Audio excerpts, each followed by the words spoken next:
My name is Christopher Bruce McCann, and this is my official statement.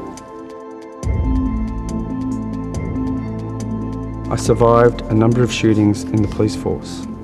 I saw a number of dead bodies at Port Arthur. I have managed to live my whole life as normal as possible. It is only the work at icare that has caused me to be in the mental state I am now in. Adele 7:30 interview on location. Why did you decide to speak up? When I think about it, I was the first person that really discovered what was happening internally at icare and raised my concerns back in 2016. And I think it's time to tell the truth and join the dots.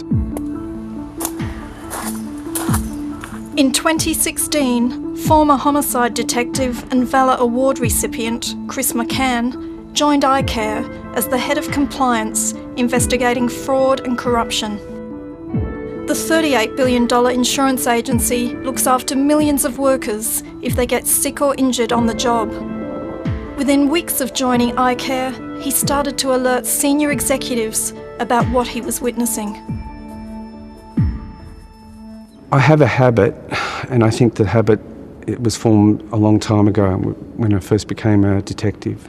I took notes of conversations, and so each time I would raise my concerns with whomever it was, I would record the fact that I had raised my concern, and I also recorded their response.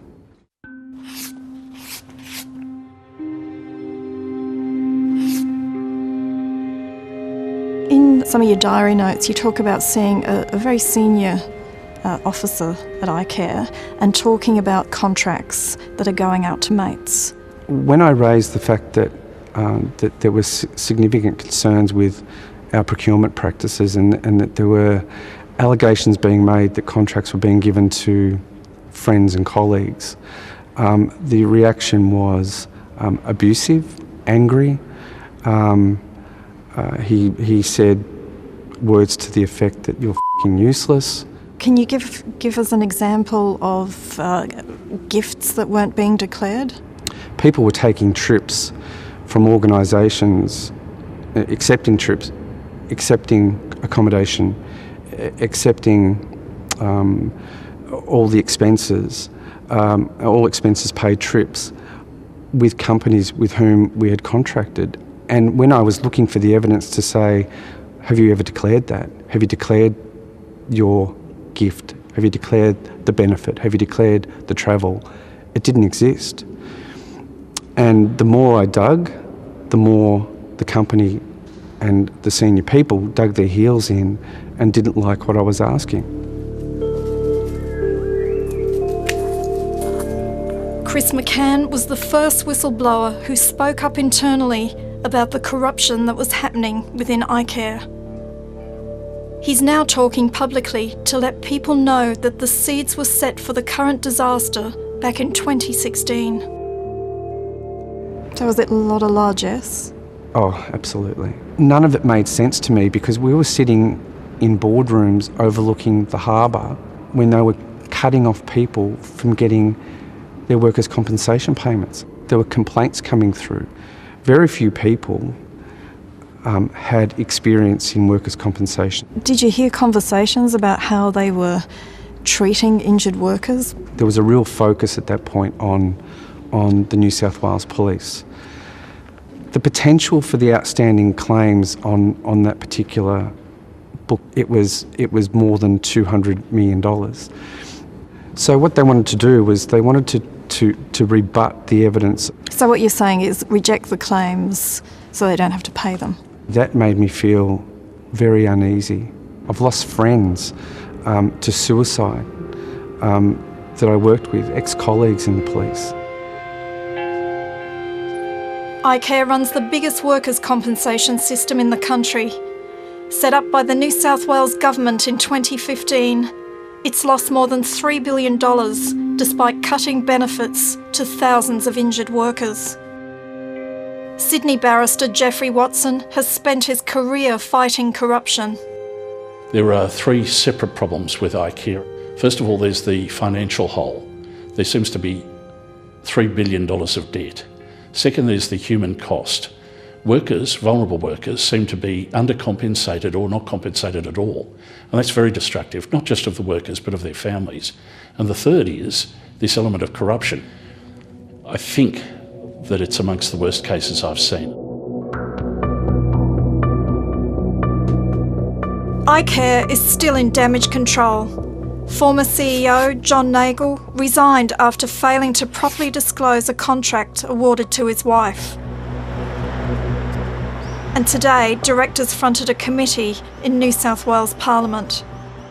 Did you discover what the value of the contract was to the former CEO's wife? It was an amount in excess of $800,000 over that period of time. So in excess of $800,000 over the 3-year period. Thank you.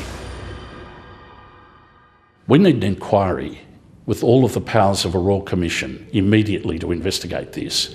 icare needs to be dismantled and reformed as soon as possible. In April 2017, I discovered I had something that was very serious, that had the potential to... I was very sick, and I told people in icare because I felt like it was a safe environment. I felt, despite what I had seen, I thought it was still safe to tell people in human resources about the fact that I was unwell. His life as a whistleblower got worse when diagnosed with a serious life-threatening illness. Some months later, after I declared that I was unwell, that I received some threatening and some really vile messages from people saying that your type aren't wanted here, don't touch our things, we don't want to catch what you've got, stop spreading your disease. How did you feel? I was crushed, absolutely crushed, and it had a huge impact on me mentally. My job was eventually, at some point without my knowledge, my job was actually advertised. People in the organisation knew about it before I did. It's crushing. After 18 months of bullying and harassment, Chris reached breaking point. I was so gutted and felt destroyed. I felt betrayed. And they were, in effect, destroying everything that I'd built up over those years in my career. Chris left icare in 2018 and signed a non-disclosure agreement, or gag order. He was diagnosed with a major depression and PTSD relating to his time at icare. He hasn't worked since. icare refused to comment on the treatment of Chris McCann. In a statement, it said it investigated matters he raised with independent third parties, and matters that were referred to ICAC did not lead to further investigation. Would you say icare destroyed your life? Yes, it has. And what do you hope to get out of talking?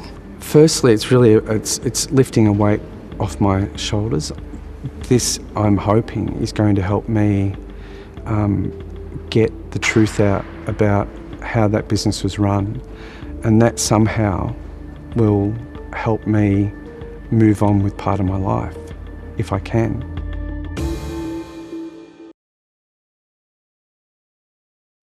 Hi, I'm Lee Sales. Thanks for watching this story. If you'd like to watch more of 730's stories, they are on the left of your screen. And tap on the button below to subscribe and get the latest from ABC News.